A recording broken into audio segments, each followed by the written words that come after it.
attitude will determine your altitude in life. Verse 38, it says, and Saul armed David with his armor. Listen to this. Saul decided, okay, David, I'm going to let you go out and fight. I'm going to let you go out and fight this uncircumcised giant. But I'm going to give you my armor. And he put a helmet of brass upon his head. Also, he armed him with a coat of mail. And David girded his sword upon his armor, and he essayed, David analyzed this, to go. For he had not proved it. And David said unto Saul, I cannot go with these, for I have not proved them. David put them off. You don't need anybody else's armor. Whatever somebody else got, the Lord prepared them for it. We'll look and say, I wish I had the job so-and-so had. No, you don't. You know what? I got the worst husband. I wish I had a husband like so-and-so. No, you don't. My kids are crazy. I wish my kids were like so-and-so. No, you don't. God has given you what he prepared you for. He has given you the circumstances. He's given you the jobs. He's given you the children. He's even given you the crazy husband. He's given you what he has prepared you for. I know. God has prepared us for each and every step along the way. Don't waste your time looking at other people saying, I wish I had their life. I wish I could do what they're doing. That's a waste of time and energy. Energy is precious. Don't waste your time looking at that.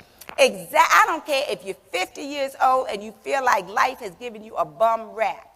It is not too late, because you know what? Once you get on God's team and get in line with him, at 50, he can take you to do whatever. I am 60 and doing something whole new and just so excited because I know the best is yet to come for me. So if the best is yet to come for me, I know the best is yet to come for you. It is never look at yourself and say that I'm too old, I'm too sick, I'm too whatever. There is not a too. God did not limit us.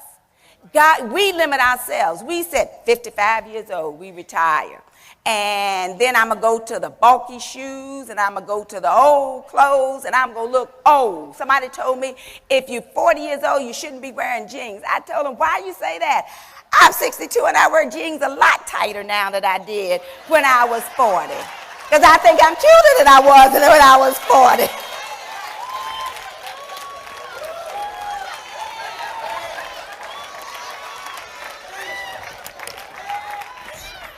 Right? Don't put limitations on yourself, and don't let other people put limitations on you. You know what, y'all laughing, but so help me, I'm telling you the truth. So let's get back to David. Don't put on other people's armor, and don't let anybody else put your armor on them. What you got is what you were prepared for and what you need to use. Your experiences in life will end up determined and suit you for the future. I can give you a long, but I won't do it now, but I can tell you how I was prepared. I didn't know it at the time, but I can look back to being 13 years old and know that God was preparing me to be right here. You know what? And you have to hold on to that. When Butcher started acting stupid, I hold on to that. God, I know you wanted me to be right here. God, hold my feet still. The man is crazy, but I know you want to be right here because you prepared me when I was 13. You hold on. And I'm serious. I am serious. With 38 years of marriage, I'm serious. For you all who've been married a year or 2 or 3 and you wonder, will I ever make it to 38? I'm telling you what I do. You hold on.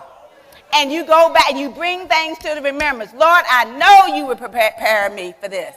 And if I wasn't with Crazy Butcher, I probably wouldn't be right here. So you must have wanted me to be with him.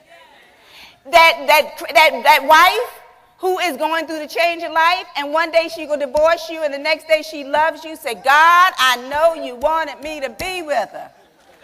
I know, because God, You sent me to 5th and P Street, and I'd have never been there if you hadn't sent me there. Whatever you need to do to hold on, that's what you do. Because you know what? Even if he didn't put you together, once you got together, it was his will for you to stay together. All of this divorce and baby's mama drama, and that's my, the second wife, if you can help, but don't go through that. Hold on to whatever you got to hold on to make it through. Amen? Because it does get better. Craziness gets a little bit better as you age because you're too old to be doing a whole bunch of the craziness you did when you were younger. It does get better. Now I'm going to get ready to close. What were the keys to David's victory? How did David end up slaying Goliath? First thing is, David went forth with boldness because he looked at life from this perspective that God had given him, not from the perspective that everybody else tried to give him and believed that he should have. What else was the key to David's victory? He waited on God to open doors for him, and then he boldly went through it.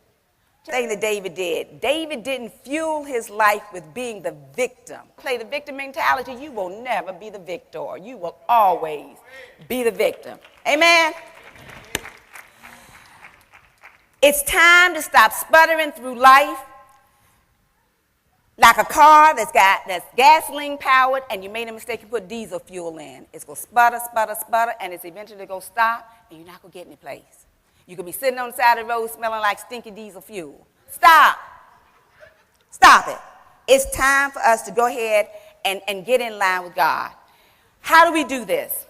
We talked about perspective, and we said perspective was our mental way of looking at things. So we got to go back to the source. If our perspective is what's going to influence what we do, which is our mind, then that's saying we got stinking thinking if we're going in the wrong direction. How do you correct stinking thinking? Romans 12:2 says, be not conformed to this world. This world has nothing for you. We all, like I said before, in the same boat trying to get across the same river. Impressing, doing a whole bunch of stuff of the world is not going to help you at all. It's going to keep you standing in quicksand. Be not conformed to this world, but be ye transformed. How? By the renewing of your mind, that ye may prove what is good and acceptable and perfect will of God.